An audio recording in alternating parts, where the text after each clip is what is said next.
Bhagavate Vasudevaya. Om Namo Bhagavate Vasudevaya. Om Namo Bhagavate Vasudevaya.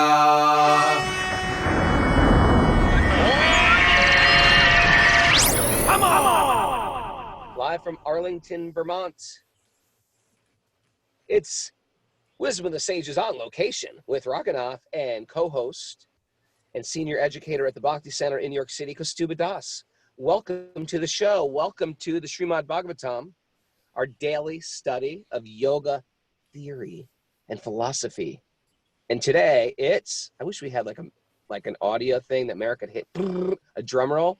Makeover Monday. Makeover Monday is a day that we go inside and figure out who I want to become this week. What did I do last week that sort of got me off base, got me off track? And what can I do to tweak myself? How can I tweak my activities, my behavior, my thoughts, my habits, my spiritual practice, my disciplines of my body that I just went off track last Thursday, etc. Because I was sick last week, it made me very disciplined in my eating, I will say.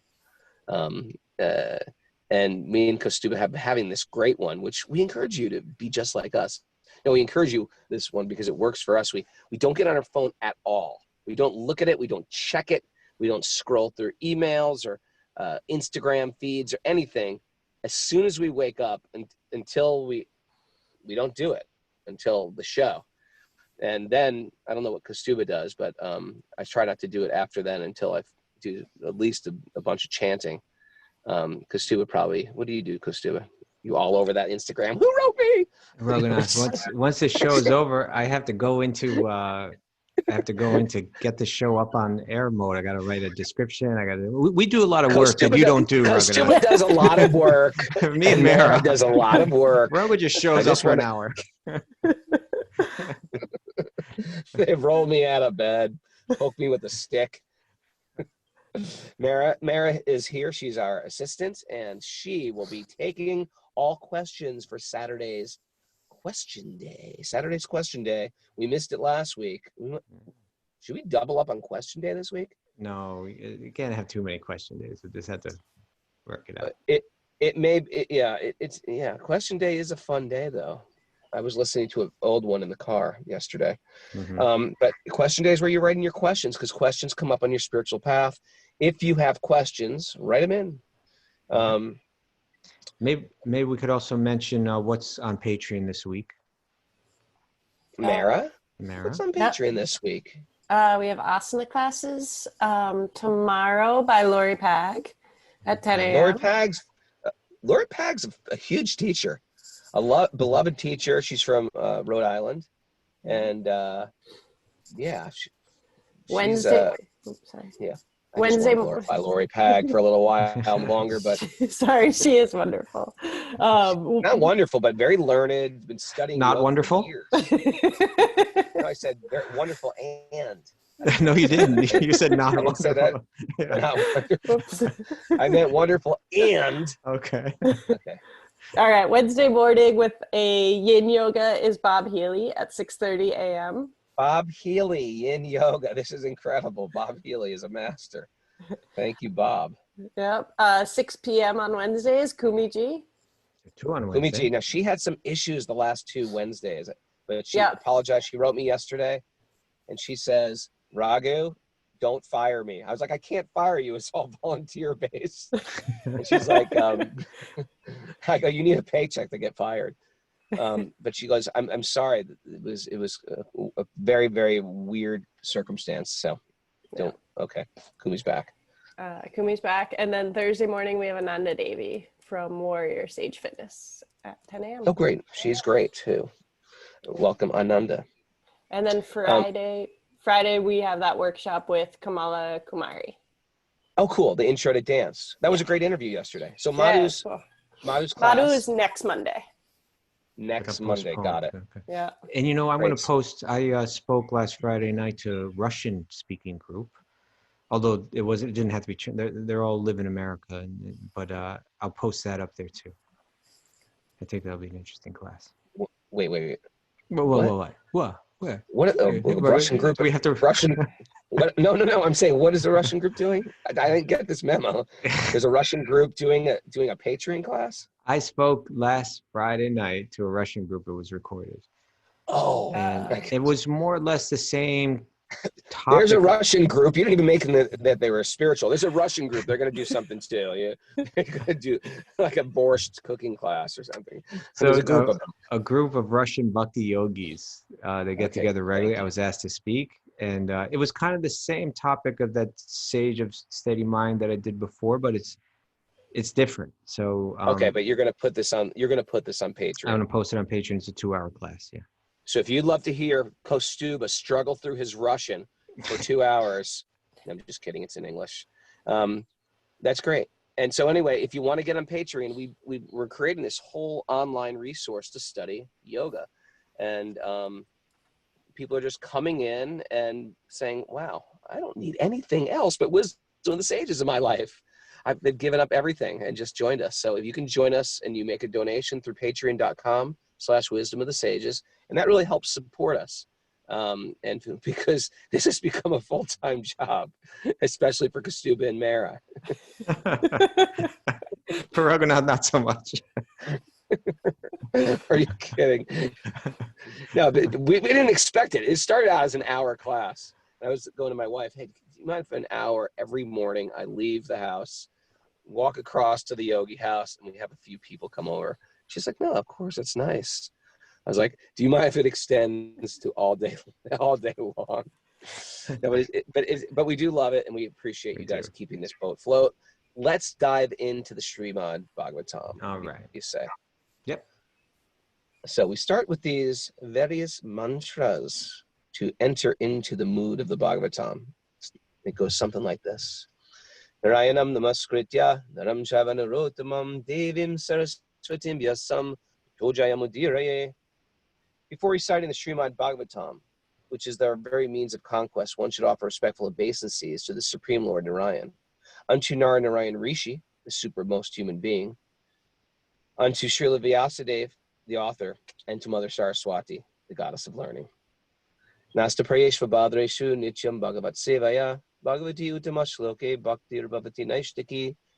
Before, by regular attendance in classes in the Bhagavatam, and by rendering service to the pure devotee, all that is troublesome to the heart is eradicated, and loving service to the Supreme Lord, whose praise with transcendental songs is established as an irrevocable fact.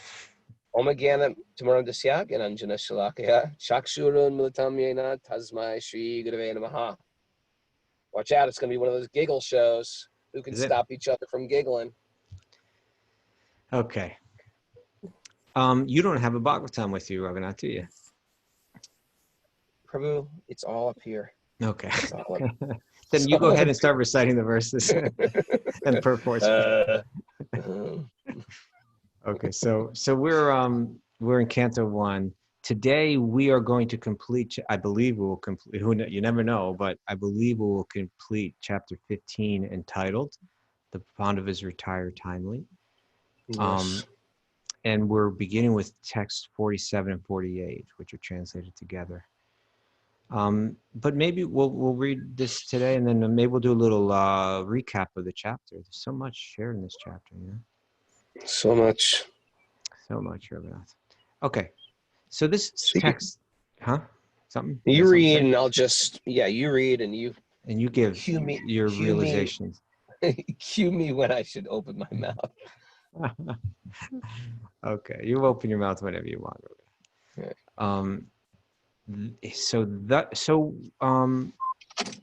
Yudhishthir has now renounced everything externally, internally. He's wandered off. Now the younger brothers have followed in his footsteps. They've also, through focusing their minds entirely on Krishna and letting go of everything, they're following in his footsteps. So here's text 47. Thus, by pure consciousness, due to constant devotional remembrance, they attain the spiritual sky, which is ruled over by the Supreme Narayana, Lord Krishna. This is attained only by those who meditate upon the Supreme Lord without deviation.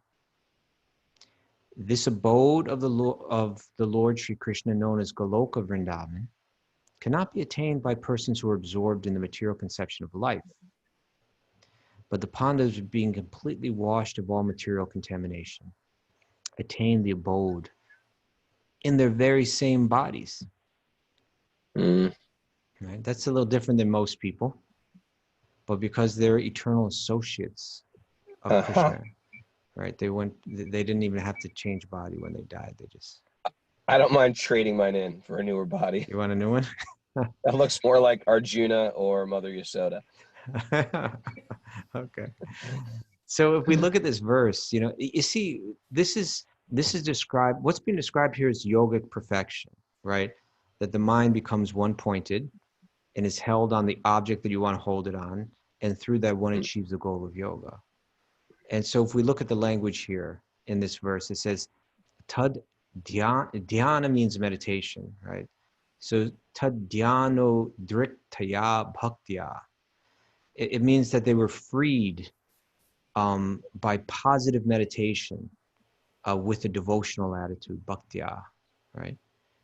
Mm. And then the next line says, Vishuddha dishana pare.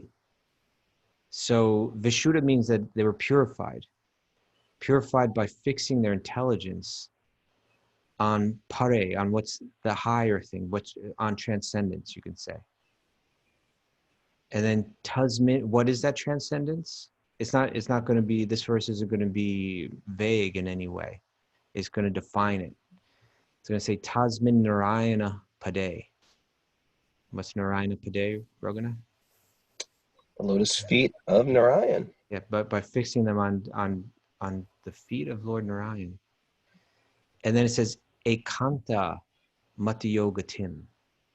With their minds single pointed, they achieve this destination. They achieve this highest destination. So again, yoga is always going to mean control of the mind and focus of the mind. But they didn't do it as Ashtanga yogis that, sit in one place and focus on any particular object of meditation. But their meditation was, very well defined, and it's Bhakti-yogi. So it says, again, with devotional attitude, tad dhyano driktaya bhaktya. They were freed with this positive dhyana, this positive meditation that was infused with devotional emotion. We had a lot of nice talk about devotional emotion yesterday with Kumari, didn't we? Yeah, incredible. Undented can. Undented can. Love her. Love her. Okay, so now text 49. If you missed yesterday's show, check out, Sundays we do interviews with people, and we did an interview with, a very nice lady who grew up practicing Bhakti yoga and practicing Bhakti yoga classical dance from ancient India called Bharat Natyam. Bharat is the country of India. It's the real name of India, and Natya means to dance. That's now, the rough Raghu translation. I know you're going to say, well, that's not the translation she gave. Because it's not even the same word, I believe. What? Any case. Bharat? Yeah, well, I don't know if it's... Sure it is, because it's from Bharat Muni. Yeah, but Bharat Yeah. Muni isn't the same Bharat that's from the that India is named after. Oh, he isn't? I thought it was. Yeah, I mean, it does sound logical, right? It sounds like it's saying Indian dance, Bharat and Natya.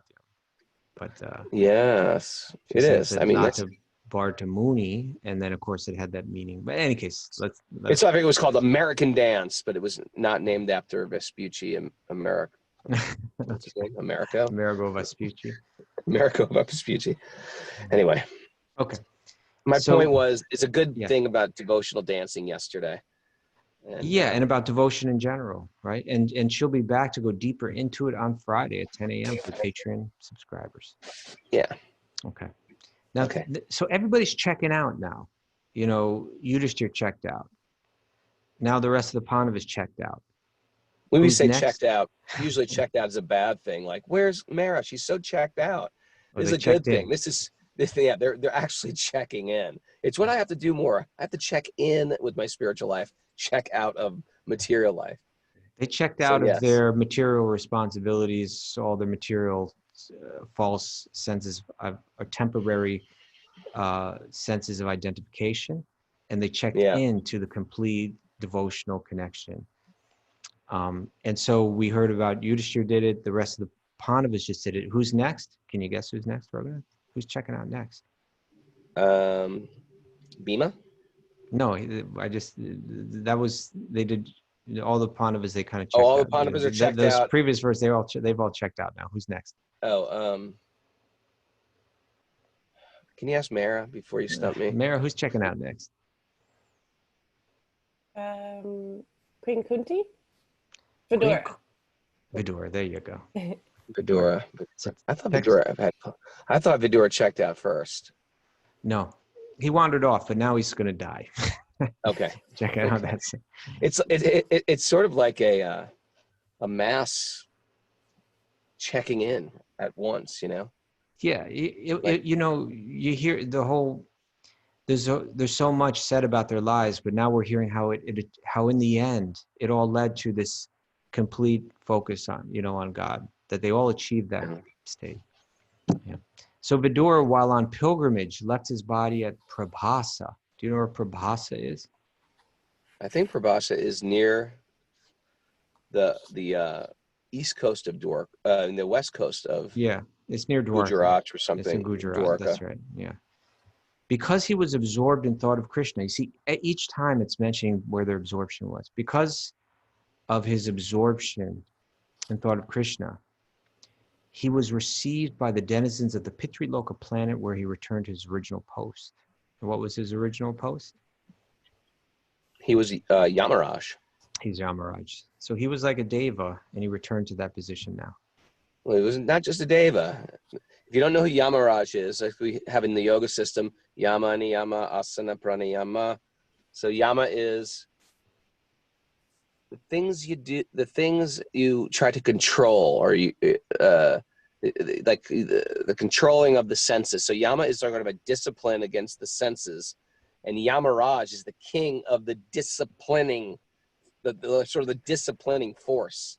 So sometimes people in the West will say, God punishes. God doesn't punish. Krishna, little sweet baby Krishna doesn't punish. You know what sweet baby Krishna does? Sweet little baby. He's just a sweet little baby. Sweet little baby Krishna just eats sweets. He embraces his devotees. Yamaraj punishes.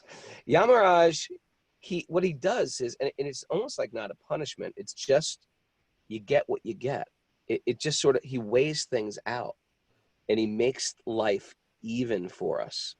And this is interesting, because when people get this, it sort of shifts their whole world paradigm.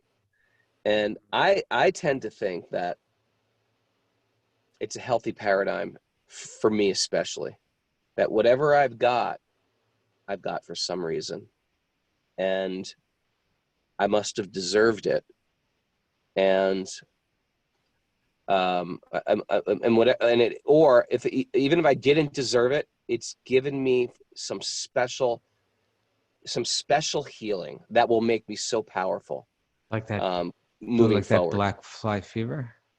Like the bite of the black fly. Right. I mean, whatever I got bit by that black fly. Why? I had all these things I wanted to do, spiritual things I wanted to do, and I came out with fresher perspective. It's trying to take full responsibility for whatever I have in my life. So Yamaraj is the one who levels the playing field at the time of death. Him and his assistants take the soul, and they review the soul's life. Now, this might sound like other creation narratives you might have heard of, but this is the Vedic narrative of the creation story and the soul journey story. And Yamaraj is I'm big trying to player. understand. So you're talking about the paradigm shift, meaning I accept whatever I get, I deserve, in a sense. And then how does that relate deserve, to Yamaraj? or it's for me. I mean, It's and for me. Yamaraj is just giving what we've worked for. Just Okay. like if I'm a lousy gardener, then I'm not going to get so many tomatoes. I planted it, but I never tended that tomato, so I'm not going to get so many. So Yamaraj is just giving you what you've been sowing all this time. And it's for your own good. it truthfully, it's always for our own good, because ultimately there's a benevolent force higher than Yamaraj, higher than the gunas, higher than karma, that's trying to magnetically, spiritually magnetically, draw us back to him. And that's Bhagawan. Okay. And it's going to come back. We're going to get drawn back to the degree, truthfully, we're going to get drawn back to the degree that we have teachers in our life that are connected with Bhagawan. And if not Bhagavan, some other spiritual facet of God. Could be a impersonal. You could have a teacher that teaches impersonalism, and that you get some attachment for personalism.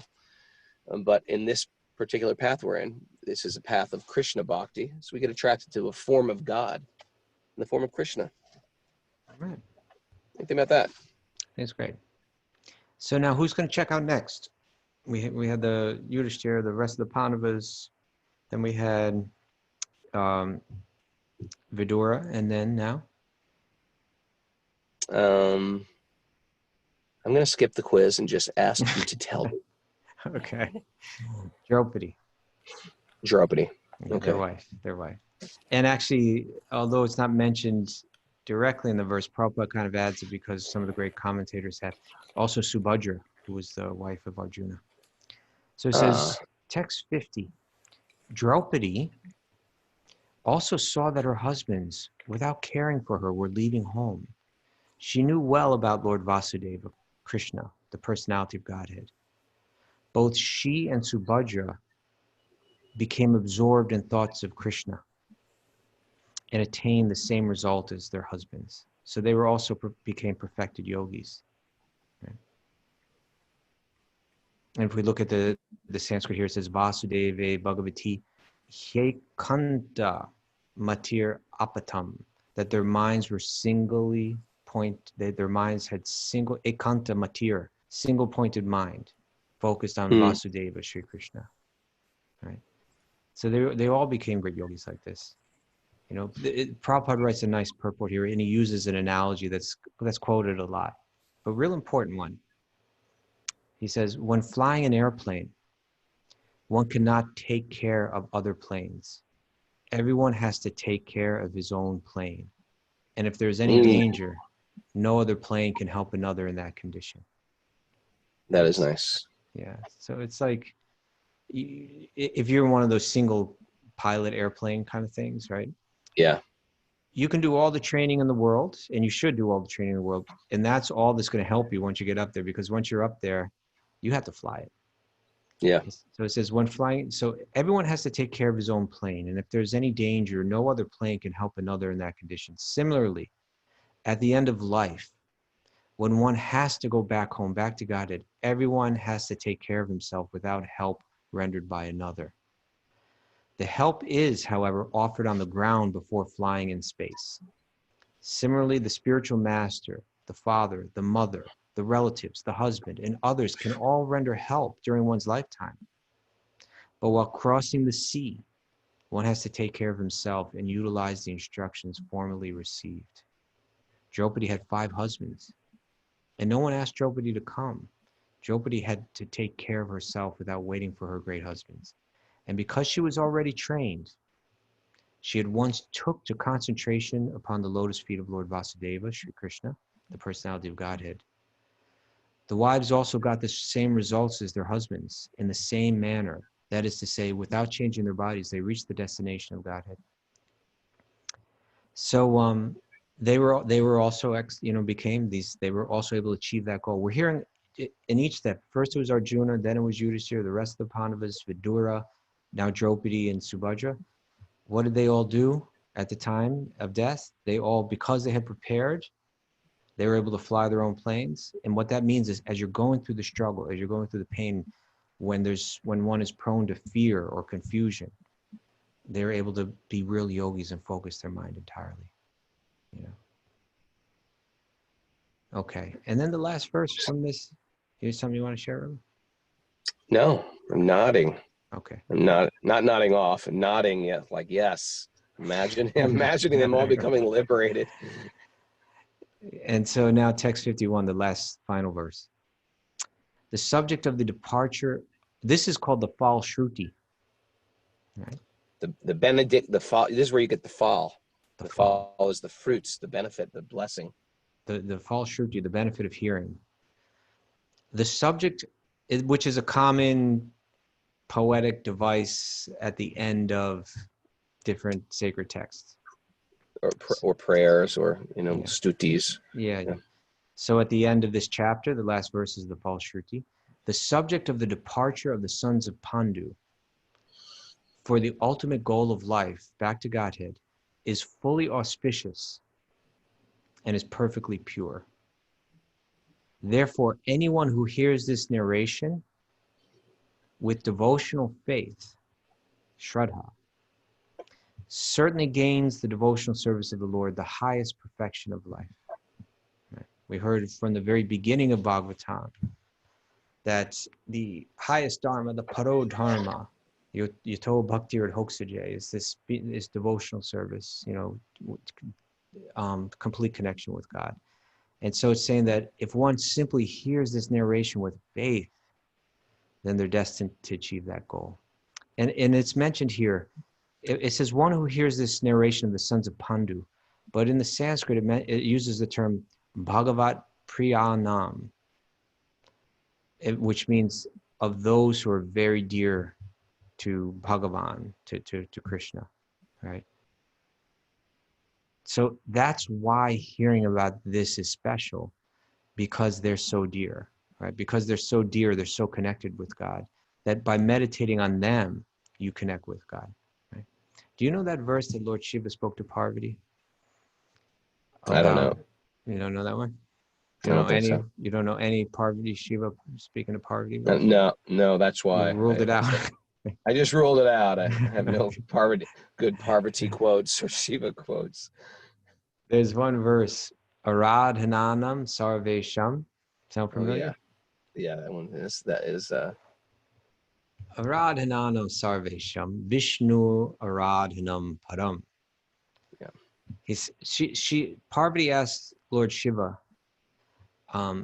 what is the highest worship, right? Worship of this deva or that deva, which is the highest worship one can do? Many people think worshiping you, Lord Shiva, is like the highest worship, right? Wherever you travel in India, you'll see temples not of just Lord Shiva, not of just Lord Vishnu, not just of Hanumanji. You'll see temples of demigods all over. Yeah. And of course, the worship of gods and idols is gone on across the globe. It's not unique to India. So go on, Prabhu. Or around the globe. Around the globe.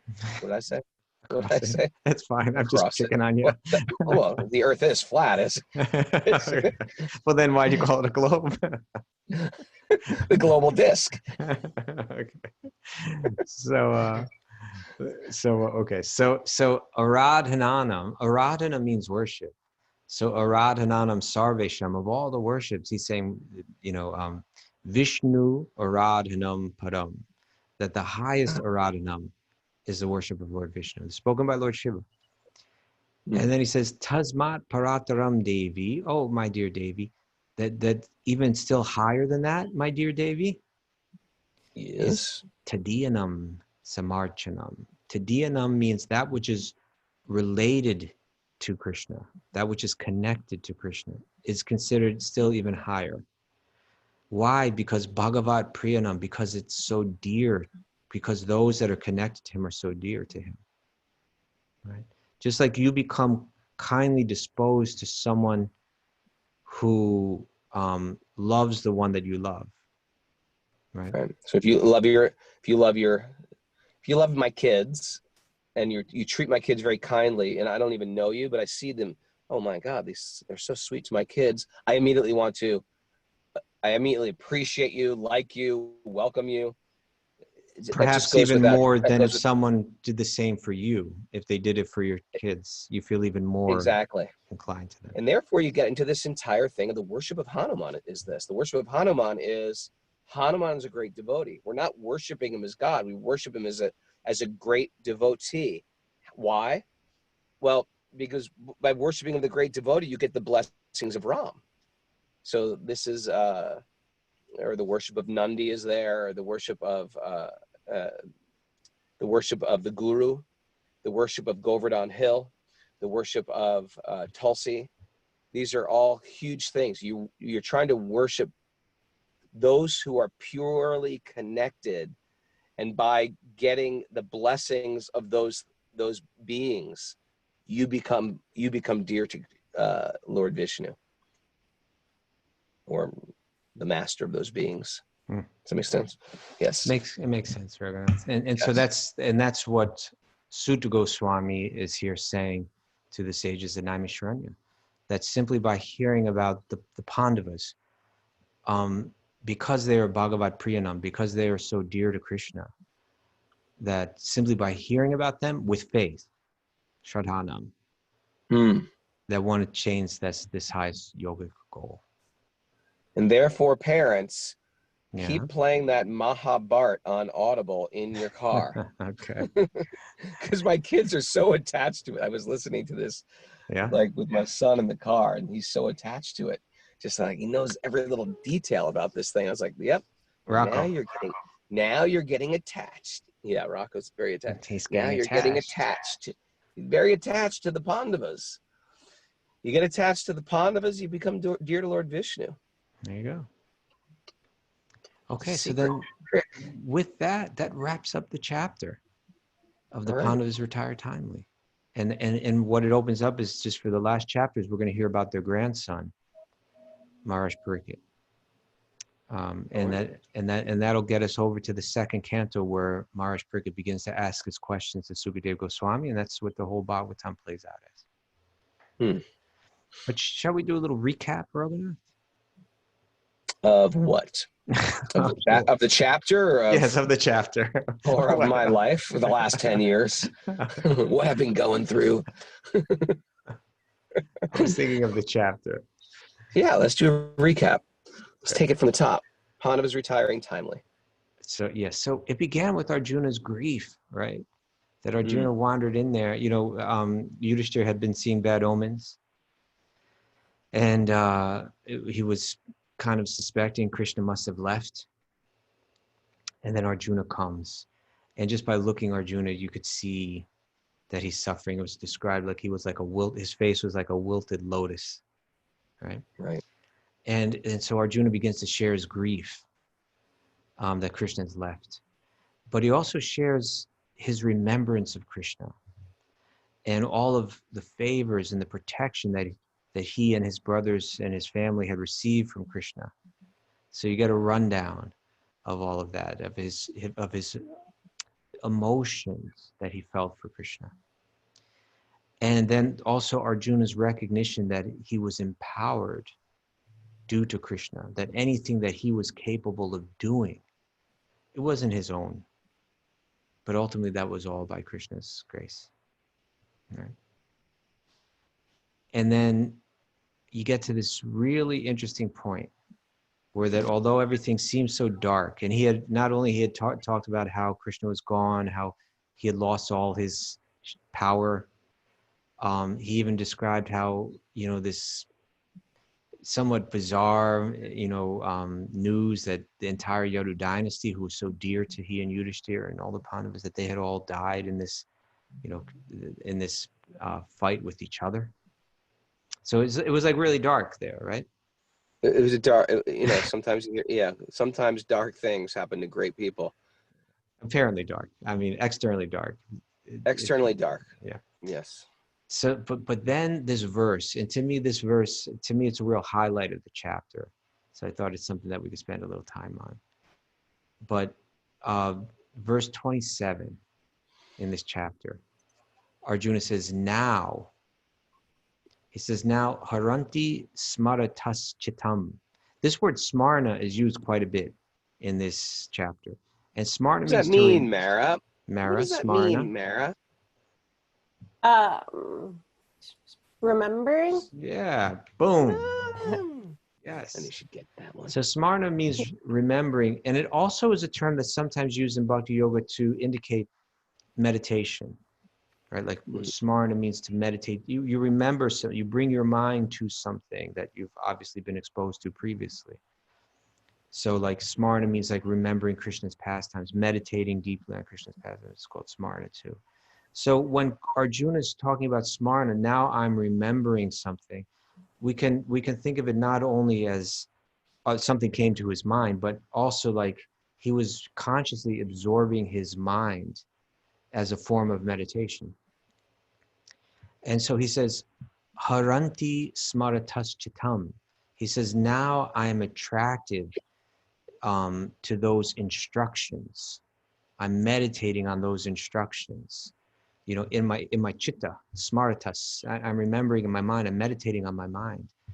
I'm attracted to those instructions imparted to me by the personality of Godhead, Govinda, right? Which refers to the Bhagavad Gita. And Prabhupada, in his word-for-word translation, he gave a translation of the word Govinda here that I'd never picked up on before. But he translates Govinda as the supreme personality of, I'm putting you on the hot seat, Raghunath. Me? Yes, he's translating the word Govinda. The supreme personality of, and it's generally people say Godhead, but you're about to mix it up. So you're going to try to quiz me here. The supreme personality of all good things. I don't know. Well, the word Govinda might help you. Oh, the supreme personality of cows? No, but the other part of the Govinda. The supreme personality of the senses? No, well, go means cows or senses, but the other part of the word Govinda. Govinda means what? One who gives care to the, one who gives pleasure. There you go. Supreme personality of pleasure. That's exactly right. The supreme personality of pleasure. Interesting, huh? And which also goes to the point that you were making before, that, you know, like Krishna's not the judge. He's not at all interested in that. What is he interested in? Pleasure. Pleasure. Pleasure. He gives pleasure to the cows. He gives pleasure to the senses, just seeing him, hearing him, smelling him, you know, whatever it is, it's pleasurable. It's not fearful. It's pleasurable, you know? Yeah. So again, Arjuna says, now haranti smaratas chitam, my mind is meditating, it's remembering, it's attracted to those instructions that were imparted to me by Govinda, the supreme personality of pleasure, you know, and because they are impregnated with instructions for, and then he uses this word, hrit tapopasamani. Hrit means, or like hrid, or hrid. Heart. Yeah. Heart. The heart, right?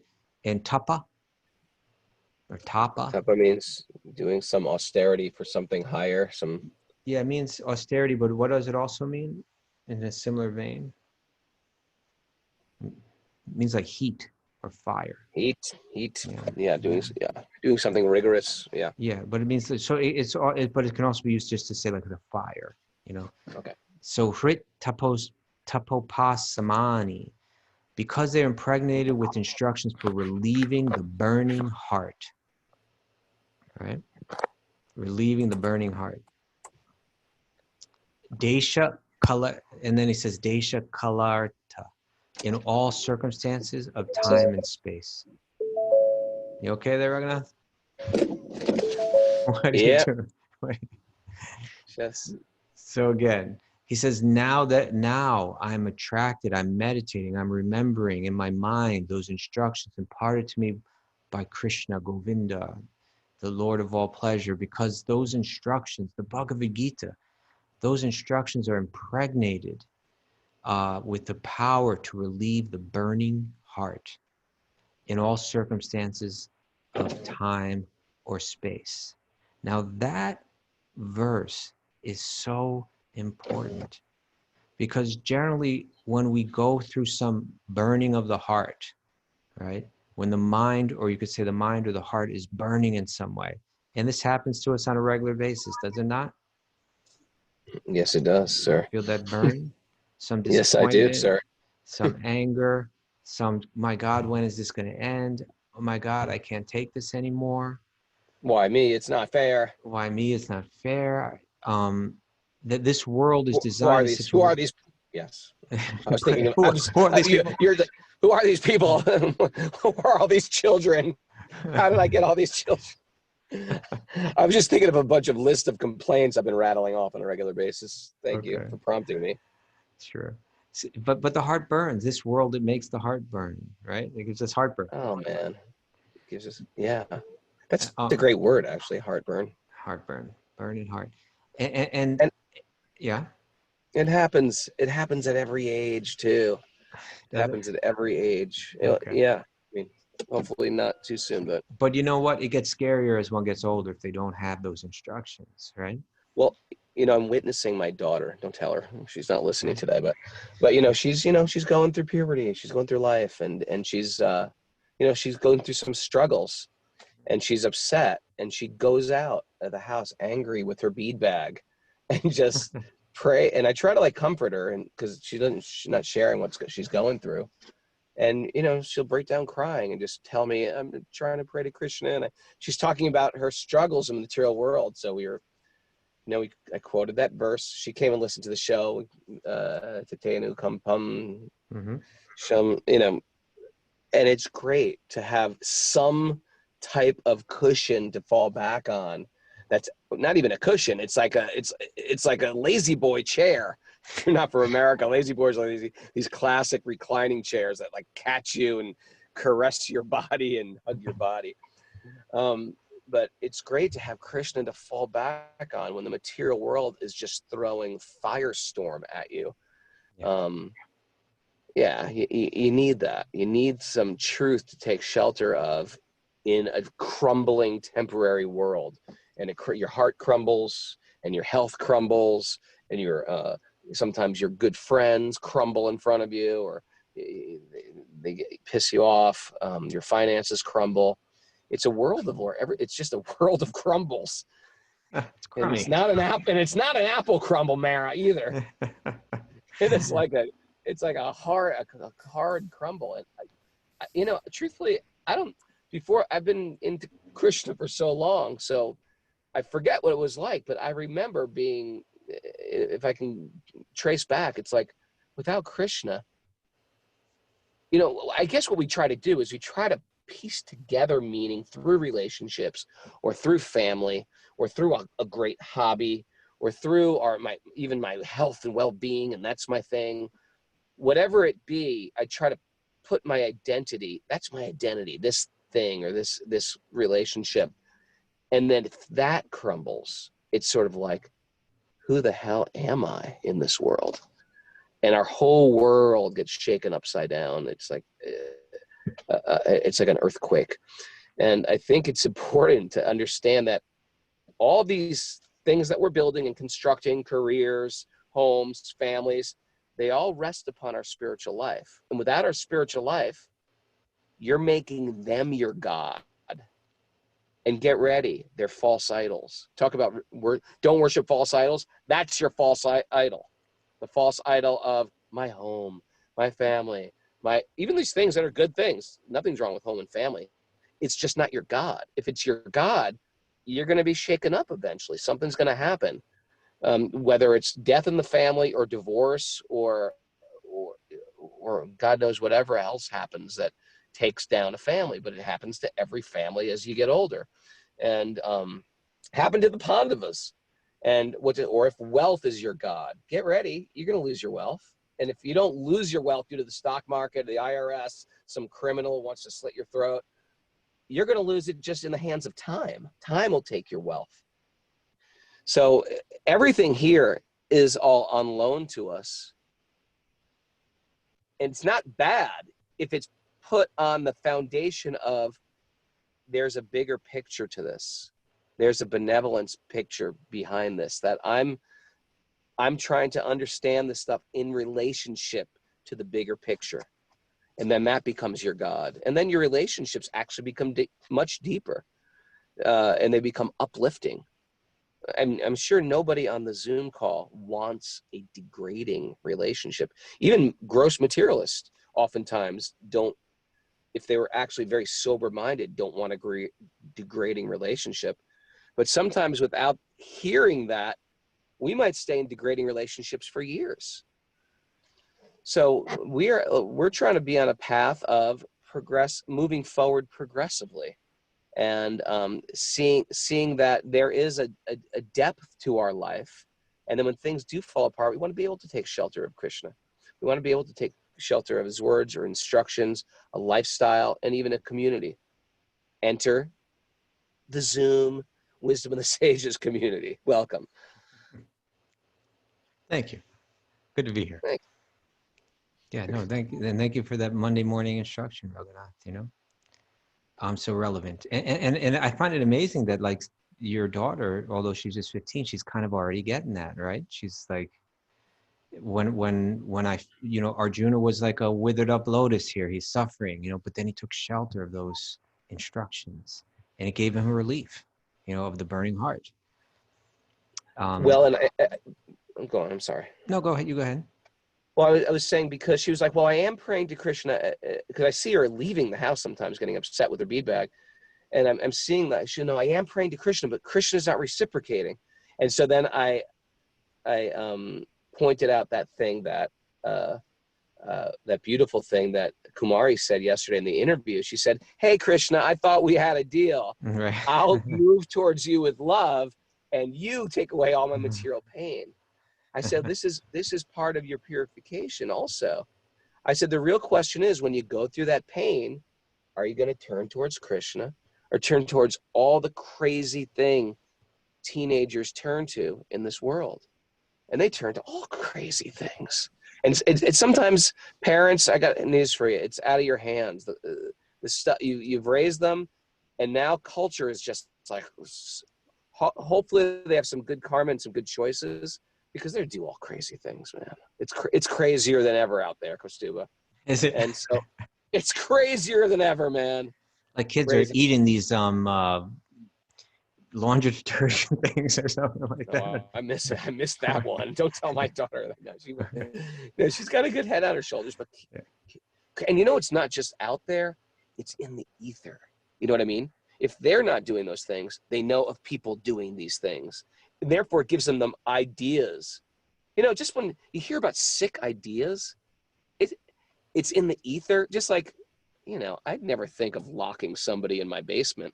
But, you know, after I watched Silence of the Lamb, I'm like, people lock people in their basements. Okay, that's a, you know, I don't like to even let those thoughts in my brain, because it's just not good to have in the space.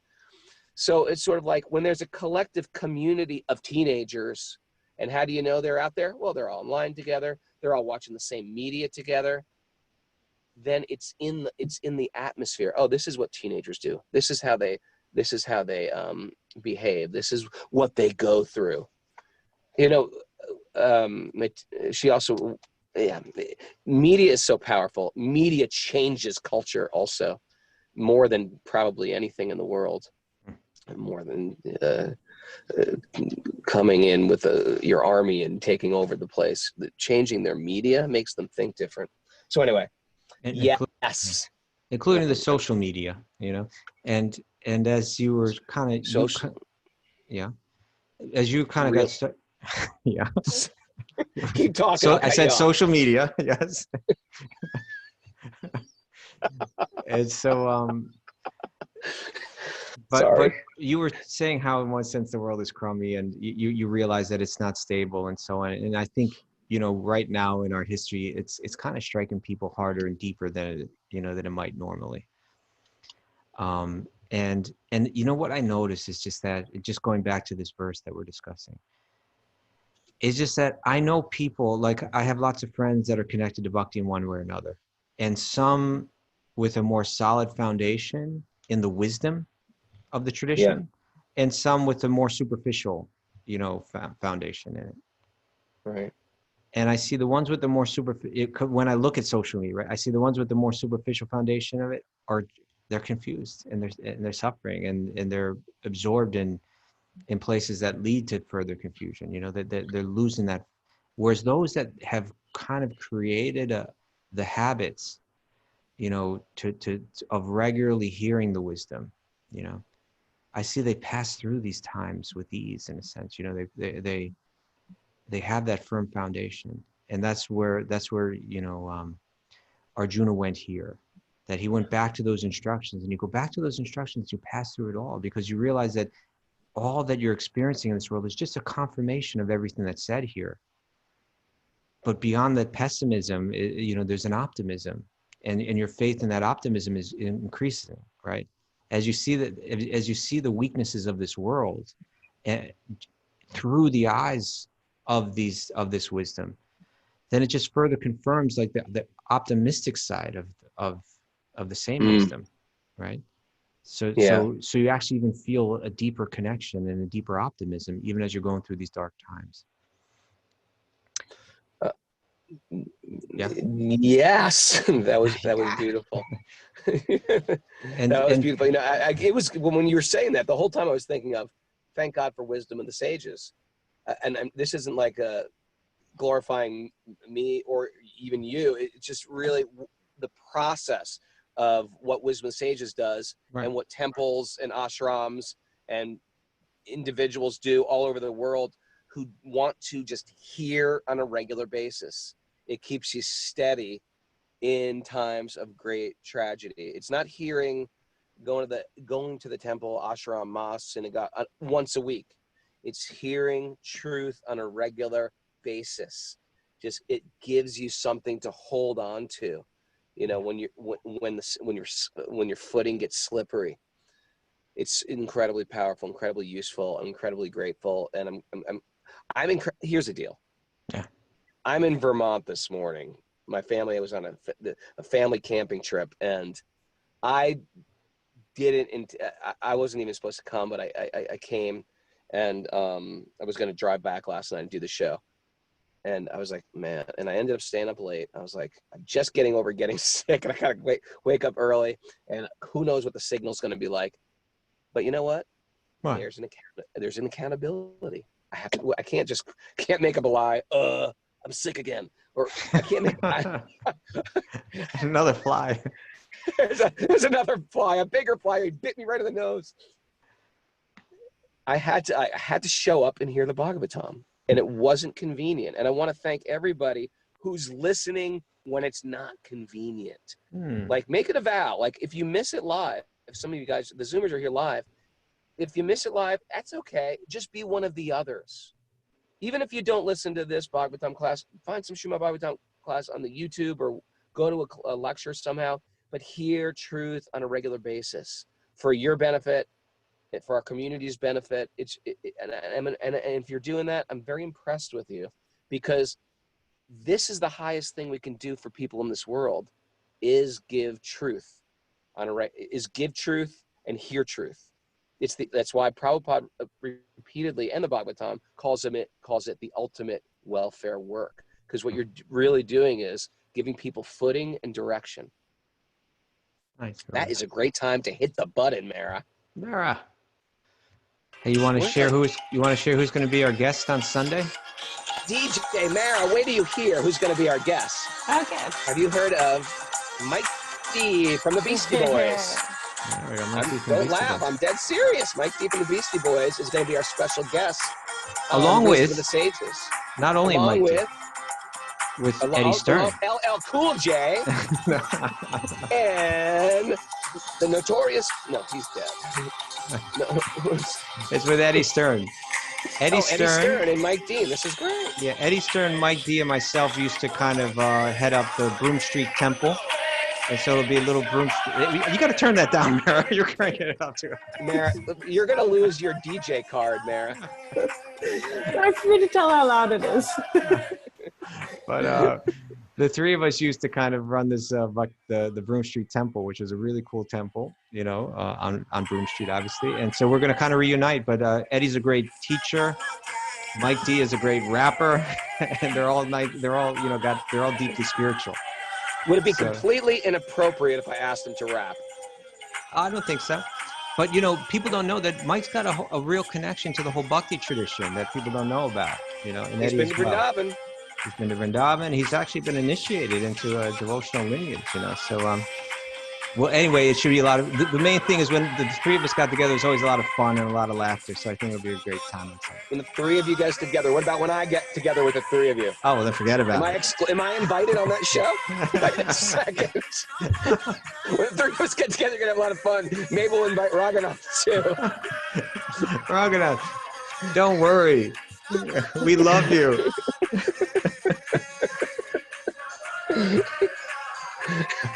Thanks everybody for joining us. Bhakti Henry, aka Haridas. Great to see you, brother.